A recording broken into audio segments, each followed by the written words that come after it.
Welcome back to the Deep Dive. Thanks for having me back. If you're joining us for the first time, we are just thrilled to have you here. And if you're a returning listener, well, you already know the mission. Right. We take a stack of sources, articles, notes, distinct perspectives, and we just distill them down. That way you can step away feeling perfectly well-informed without all that dreaded information overload. Which is very real, by the way. Oh, totally. And today, we're pointing our compass toward a truly fascinating overarching topic. It's called Persia Unveiled, Essential Destinations and Travel Itineraries. Which sounds, on the surface at least, like we're just going to sit here and read you a list of tourist traps and hotel recommendations. Right, like a brochure. Exactly. But looking at the sources we've actually compiled for you today, we're dealing with something much more profound. We aren't just looking at geography here. No, not at all. We're looking at the underlying philosophy of how we travel, how we explore, and really how different minds attempt to map out the exact same destination. Yeah, the source stack today is a really carefully curated, I'd say almost eclectic mix of travel platform perspectives. It really is. We're drawing from 6 distinct platforms for this one. We've got 2 for the world, the Globetrotting Detective, Let's Go Iran, Adventure Iran, Kristen Thielig, and finally, The Gone Goat. I love that last name. It's great, right? Yeah. And what stands out immediately to me is that each of these platforms approaches the concept of, quote-unquote, unveiling Persia from a completely different psychological angle. Yes. They aren't just telling you where to go. They're revealing what kind of traveler they think you are, or maybe what kind of traveler you want to be. And that perfectly sets our mission for this deep dive, because our goal today isn't to hand you a literal map. Right. We want to synthesize these differing travel philosophies to help you understand how anyone actually builds the ultimate journey. The mindset behind the trip. Exactly. We're going to look at how a traveler's mindset evolves over time. I mean, how do we move from seeking out standard highlights to craving those off-the-beaten-path adventures? Yeah. What does the specific wording of these guides tell us about our own deep-seated anxieties and our desires when we pack our bags? Okay, let's unpack this. Let's start with our first 2 perspectives, because they present a really stark contrast in how we approach a new environment.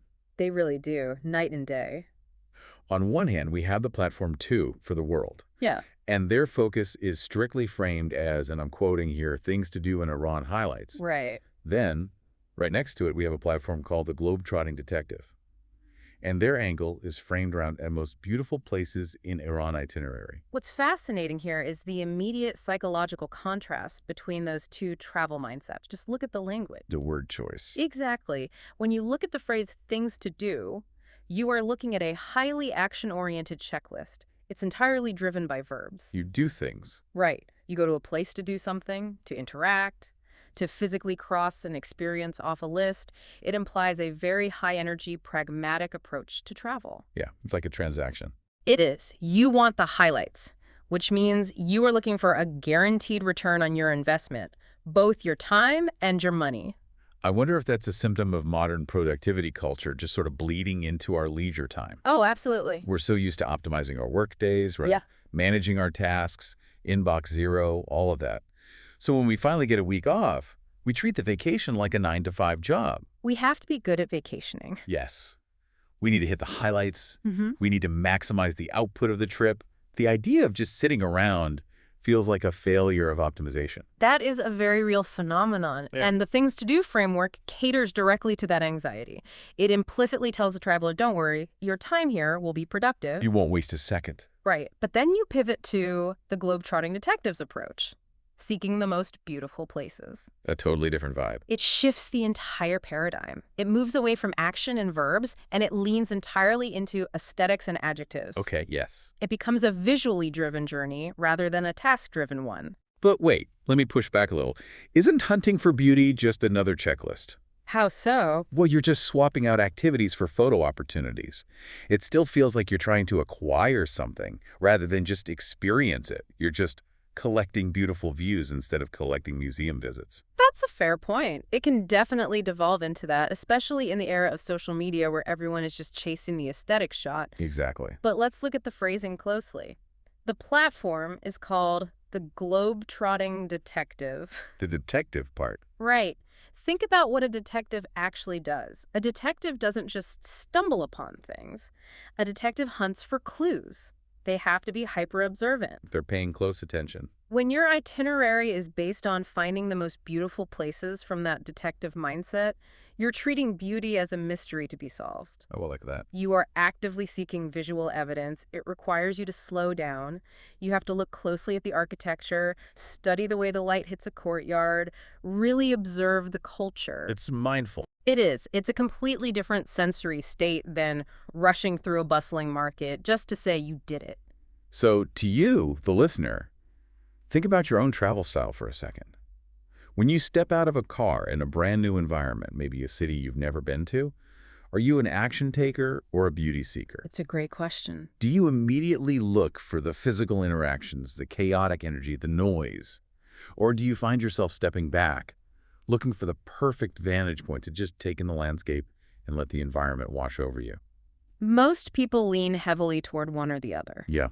It's a subtle difference, but it completely dictates the kind of itinerary you'll build. It dictates the pace of your days, it dictates the people you meet, and honestly, the memories you retain years later. For sure. And frankly, navigating that choice brings a lot of pressure. There's always that underlying tension. The fear of getting it wrong. Yes. Trying to hit the action highlights without experiencing total burnout, while still leaving time to actually appreciate the beauty of where you are, it's a tough balance. The dreaded vacation burnout is so real. You end up needing a vacation from your vacation because you spent 10 days doing nothing but high-octane things to do. We've all been there. We really have. Here's where it gets really interesting. We have a third source that attempts to bridge this gap between action and aesthetics. Yes. The platform Adventure in Iran. Now, they also focus on Iran's most beautiful places. But given their name, they're viewing this beauty entirely through the lens of adventure. Which introduces a whole new variable to the equation, physical exertion. Effort. Exactly. If things to do is purely pragmatic action, and beautiful places is visual appreciation, combining beauty with adventure changes the chemical makeup of the experience entirely. How so? An adventure implies that the beauty isn't going to be handed to you on a silver platter. You won't just see it through the tinted window of an air-conditioned tour bus. You can't just pay an entry fee and walk in. Right. You have to earn it. I have to play devil's advocate here. Go for it. Why do I need to suffer to enjoy a view? I mean, if the landscape is beautiful, isn't it just as beautiful from the paved parking lot as it is from the top of a grueling 3-hour hike? Aesthetically, maybe. The framing might be the same. Right. But psychologically, absolutely not. Sweat equity profoundly changes how we process a reward. Sweat equity. I love that term. It's true, though. When you have to navigate a difficult trail or deal with the elements or push your own physical boundaries to reach a specific vantage point, you become deeply invested in that moment. Because it cost you something. Exactly. You aren't just a passive consumer of the landscape anymore. You're a participant in it. The physical fatigue actually grounds you in the present moment. Which silences that productivity anxiety we were talking about earlier. You nailed it. Yeah. You cannot worry about optimizing your itinerary when your calves are burning and you're just focused on your next breath. That makes a lot of sense. The Yeah. physical effort literally forces you out of your head and into the environment. It anchors you. It makes me think about how we engage with new information in our daily lives, too. You know, to the listener, think about this. Sometimes we just want the quick summary of a book, the highlights. The executive summary. Right. Sometimes we want to admire the elegance of a well-written essay, the beauty. But sometimes we want to wrestle with a difficult concept, to really go on an intellectual adventure and earn our understanding of it. That mirrors the learning process perfectly. That struggle is where the real retention happens. Yeah. But whether you're chasing highlights, hunting for beauty, or pursuing an adventure, you cannot build any sustainable journey without a solid foundation. You need a baseline. You need a place to start. Let's bring in our next set of sources then, because they tackle exactly that.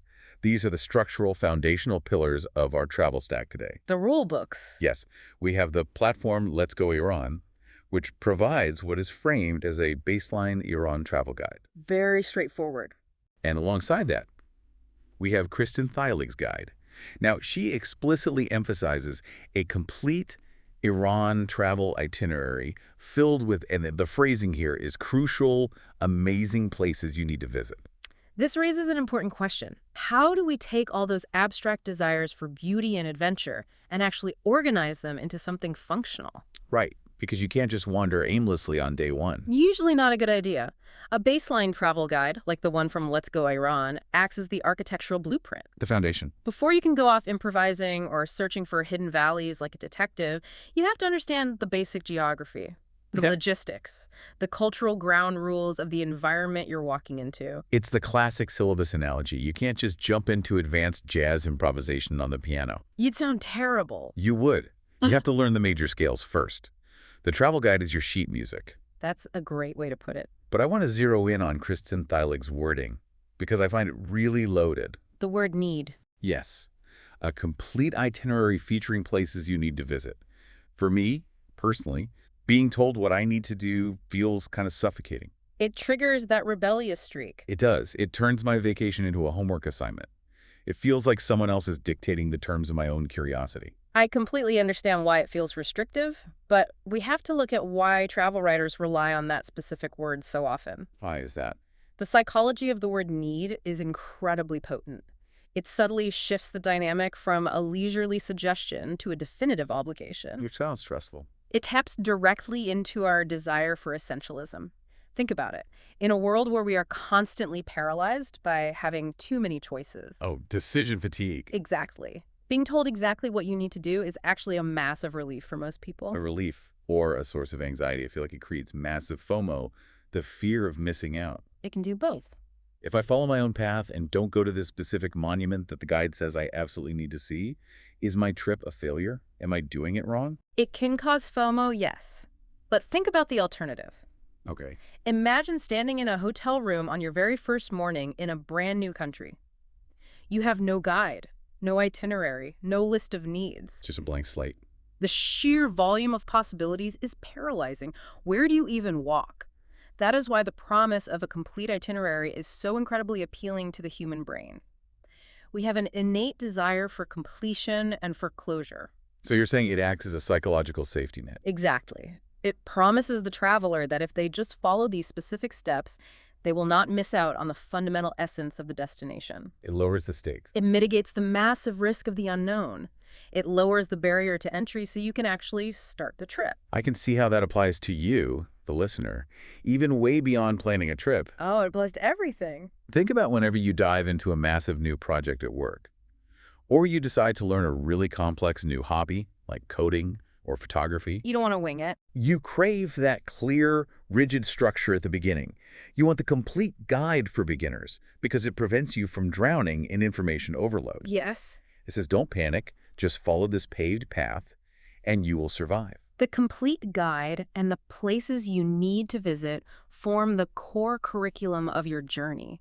They ensure that your baseline expectations are met, that you see the significant cultural markers. The stuff everyone talks about. Right, and that you understand the historical context that everyone agrees is vital. You have to build the house before you can decorate it. Makes sense. But of course, a house is just a structure. What happens when you finish the curriculum?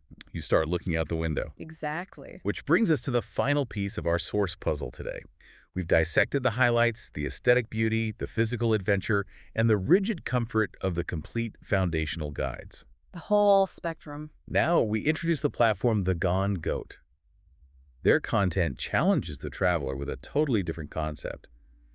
Their wording is beyond Iran places to visit. If we connect this to the bigger picture, this represents the natural evolution of the traveler. The final form. It is the peak of the traveler's maturity. You start your life relying on the baseline travel guide. You master the complete itineraries. You tick off the things to do. You put in the reps. Right. But once that foundation is utterly secure, a psychological shift occurs. The conventional borders of the itinerary stop feeling comforting, and they start feeling restrictive. You outgrow the syllabus. You start wanting independent study. Precisely. The phrase beyond places to visit is so interesting to me because it implies that there are two versions of every destination. Yes, the dual narrative. There's the official version, the one written down in all the complete guides, heavily trafficked, highly photographed. A curated version? And then there is the unofficial version, the quiet spaces in between the highlights, the places that aren't on any map. Seeking out that unofficial version is the ultimate expression of confidence. To go beyond means you're no longer relying on someone else's definition of what is amazing or what you need to see.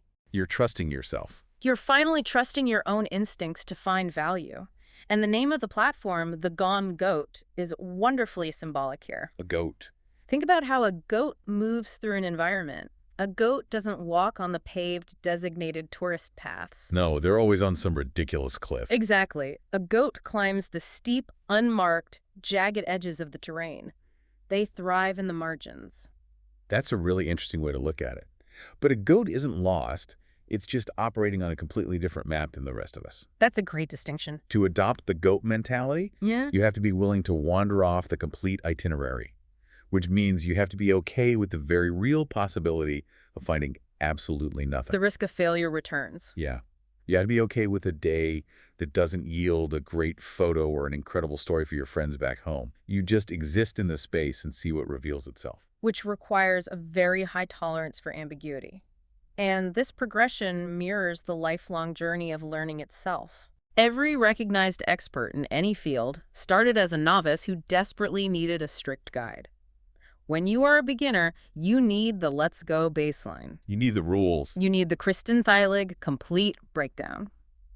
As you gain competence and confidence, you start acting like the globe-trotting detective, hunting for the deeper nuances and the underlying beauty of your field. And then eventually, you become the gone goat. You go off script. You look at the established map, you understand it perfectly, and then you intentionally walk right off the edge of it to see what concepts exist out there in the dark. That's the essence of innovation, really. It is a really compelling progression. Yeah. It reframes how we should approach the unknown, not just on a vacation, but in our daily routines. Because it's a blueprint for cultivating curiosity. The real value of unpacking these diverse travel sources isn't just about planning a trip to a specific coordinate on a globe. No, it's Well, much bigger than that. It's about understanding that a truly rich experience requires passing through all of these phases.